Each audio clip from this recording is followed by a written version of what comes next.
Praise the Lord. The best wishes to you and your family members in the name of God. దేవుని నామమునకు మహిమ కలుగును గాక. దేవుని నామం పేరట మీకును మీ కుటుంబ సభ్యులకును శుభాభివందనములు. ఈరోజు దేవుని వాగ్దానం. Today God's promise.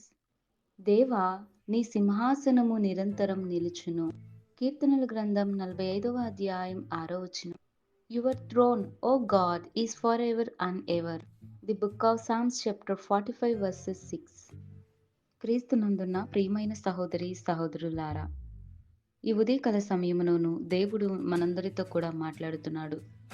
చూడండి, మనము దేవుని ఆరాధించాలి, ఆయనను స్తుతించాలి, ఆయనను మహిమపరచాలి. ప్రతి నిత్యం కూడా దేవుడు మన కొరకు నిలిచి ఉన్నాడు. ఆయన కృప కూడా నిరంతరం నిలిచి ఉంటుందండి మన పట్ల.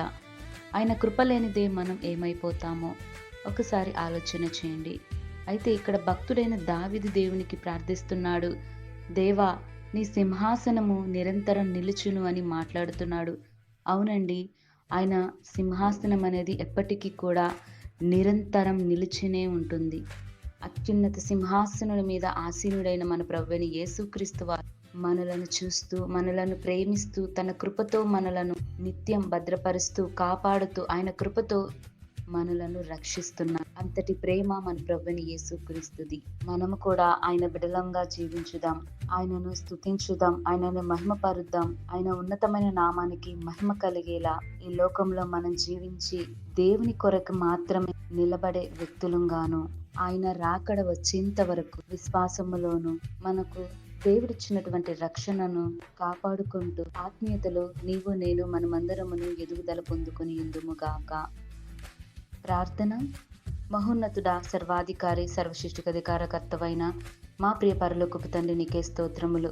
తండ్రి, నీవు అత్యున్నత సింహాసనుడమైన మా గొప్ప తండ్రి, నీకు స్తోత్రాలు. తండ్రి, నిన్ను నిరంతరము స్తుతిస్తూ నిన్ను మహిమపరిచే వరంగా మేము ఉండే అట్టి కృప దయచేయండి ప్రభువా.